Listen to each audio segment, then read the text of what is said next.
Hello विद्यार्थी मित्रांनो, आज आपण या व्याख्यानात बघणार आहोत संशोधन आराखड्यातील टप्पे. या अगोदरच्या लेक्चरमध्ये आपण संशोधन आराखडा म्हणजे काय, त्याच्या व्याख्या पाहिल्या, तसेच संशोधन आराखड्याचे प्रकार पाहिले. आता संशोधन आराखड्यामध्ये काय काय टप्पे असतात किंवा काय काय पायऱ्या असतात हे आपणास या व्याख्यानामध्ये बघावयाचे आहे. संशोधन आराखड्यात समस्या निवडीपासून म्हणजे विषय निवडीपासून ते अहवाल लेखन आणि सादरीकरण यापर्यंत अनेक लहान मोठ्या बाबींचा विचार करावा लागतो. तसेच संशोधन आराखडा विशिष्ट क्रमानुसार तयार करावा लागतो.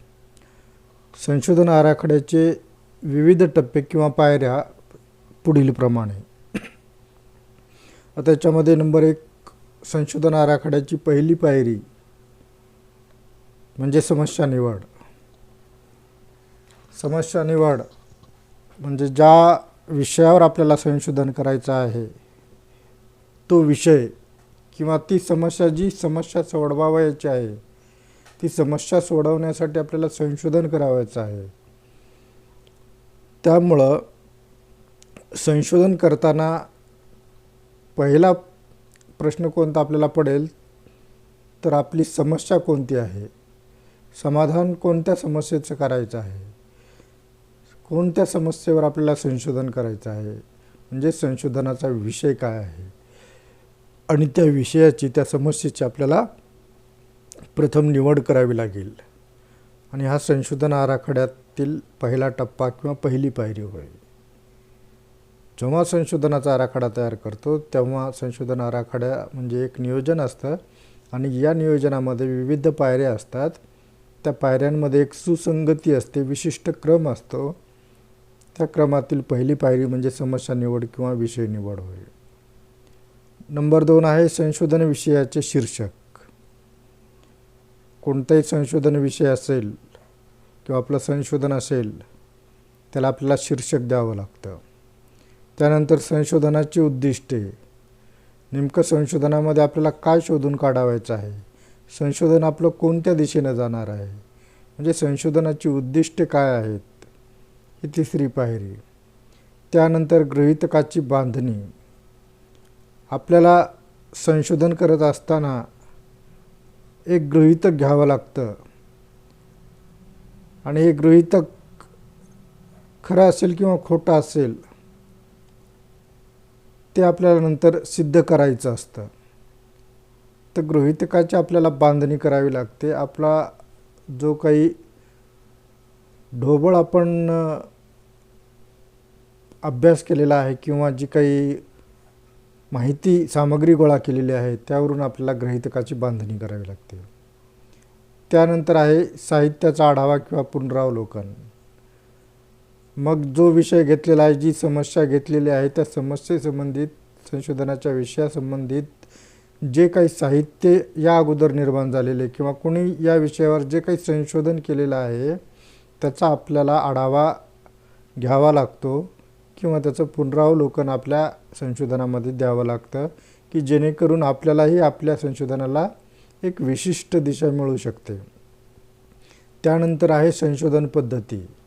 संशोधन पद्धती किंवा संशोधनाचा प्रकार कोणता निवडावयाचा आहे, आपलं संशोधन कशा प्रकारचं आहे त्यानुसार आपल्याला संशोधन पद्धती निवडावी लागते किंवा संशोधनाचा प्रकार निवडावा लागतो, जो आपण या अगोदर पूर्वीच्या व्याख्यानामध्ये अभ्यासलेला आहे. त्यानंतर आहे संकल्पना व संज्ञांची व्याख्या. आपण संशोधनामध्ये ज्या काही संकल्पना किंवा संज्ञा वापरणार आहोत त्या संज्ञांची व्याख्या करावी लागते. त्याच्यामध्ये ढोबळपणा असून चालत नाही किंवा एका संज्ञेचे 2 अर्थ निघत आहेत असं होता कामा नये आणि वाचकाला ते कळलं पाहिजे. त्यामुळं संकल्पना व संज्ञांची व्याख्या द्यायला लागते. त्यानंतर चलांची ओळख. कोणती चलं आपण संशोधनासाठी वापरणार आहोत आणि मग त्या चलांची ओळख आपल्याला वाचकांना करून द्यावी लागते. मग मागणी, पुरवठा वगैरे अशी जे काही चले आहेत, या चलांची ओळख आपल्याला द्यावी लागते. नंतर अन्वेषणाची व्याप्ती. आपल्या अन्वेषणाची व्याप्ती किती असणार आहे? आपला वेळ, पैसा आणि इतर ज्या काही गोष्टी आहेत त्या सर्वांचा विचार करून आपल्याला अन्वेषणाची व्याप्ती ठरवावी लागते. मग अन्वेषणाच्या व्याप्तीनुसार मग नमुना निवड आणि नमुना निवडीच्या पद्धतीनुसार कोणता नमुना निवड आपल्यासाठी योग्य राहील हे आपल्याला बघावं लागतं. त्यानंतर प्रत्यक्षात तथ्यसंकलन करायला लागतं. मग तथ्यसंकलन किंवा माहिती संकलन हे आपण करायला सुरुवात करतो. त्यानंतर तथ्यांचे संस्करण आणि सारणीकरण. जी गोळा केलेली काही तथ्य आहेत किंवा माहिती आहे त्याचं आपण सारणीकरण करतो आणि त्याच्यावर संस्करण करतो. म्हणजे मीन मोड, मीडियन, मीन डेव्हिएशन वगैरे जे काही सांख्यिकी टूल्स आहेत त्या टूल्सचा वापर करतो आणि त्या टूल्सचा वापर करून नंतर पुढची पायरी म्हणजे तथ्याचे विश्लेषण करतो. मग तथ्यांचं विश्लेषण झाल्यानंतर पुढील संशोधनासाठी आपण सूचना करतो. हे संशोधन करत असतानाच आपल्याला वेगवेगळे विषय जे आहेत ते विषय आपल्याला लेखनामध्ये येत असतात आणि त्यावर संशोधन व्हायला पाहिजे असं आपल्या लक्षात येतं. परंतु आपली व्याप्ती ठरलेली असल्यामुळं आपण सर्वच संशोधन करू शकत नाही. त्यामुळं इतर पुढील संशोधकांना संशोधनासाठी काही त्याच्यामध्ये सूचना करत असतो. त्यानंतर आपल्याला बिब्लिओग्राफी किंवा संदर्भ ग्रंथांची यादी द्यावी लागते आणि शेवटी काल योजना आणि अंदाजपत्रक हेही आपल्या संशोधनात द्यावं लागतं. अशा प्रकारे संशोधन आराखड्यात विविध टप्पे आहेत, त्यांचा क्रमसुद्धा ठरलेला असतो आणि त्या क्रमानुसार आपल्याला आपलं संशोधन हे पुढे न्यावं लागतं. आता यामध्ये संशोधन आराखड्यातील पहिला टप्पा, पहिली पायरी म्हणजे समस्या निवड. म्हणजे आपल्या संशोधनाचा विषय निवड. यामध्ये संशोधन समस्येची निवड करणं हे महत्त्वाचं असतं आणि संशोधन समस्येची निवड करण्यासाठी आपल्याला काय करायला लागतं की संशोधकाला संशोधनाचे कार्य सुरू करण्यापूर्वी नियोजित अभ्यासासाठी संशोधन आराखड्याचे नियोजन करताना समस्येची निवड किंवा विषयाची निवड, पुन्हा त्या विषयाची सुस्पष्ट व कार्यात्मक व्याख्या करावी लागते. समस्या निवडीचे कार्यक्षेत्र निश्चित करावे लागते. त्यासाठी संशोधकाला काही निश्चित दृष्टिकोन विकसित करावे लागतात. त्याचप्रमाणे समस्या निवड ही संबंधित आपले जे गाईड्स वगैरे आहेत किंवा आपण जे संदर्भ साहित्य वाचलेलं आहे त्यानुसार आपण काय करत असतो की समस्या निवडत असतो किंवा विषय निवडत असतो. किंवा एखादा कार्यगट असेल, समिती स्थापन केली असेल शासनानं, तर ती एखाद्या समस्येचं सोडवणूक करण्यासाठीच निवडलेली असते. मग अशा वेळी त्या समस्येचं निराकरण करत असताना किंवा ती निवड करत असताना आपल्याला जे दृष्टिकोन विकसित करावे लागते ते म्हणजे कोणत्या गोष्टीचे निरीक्षण करावयाचे.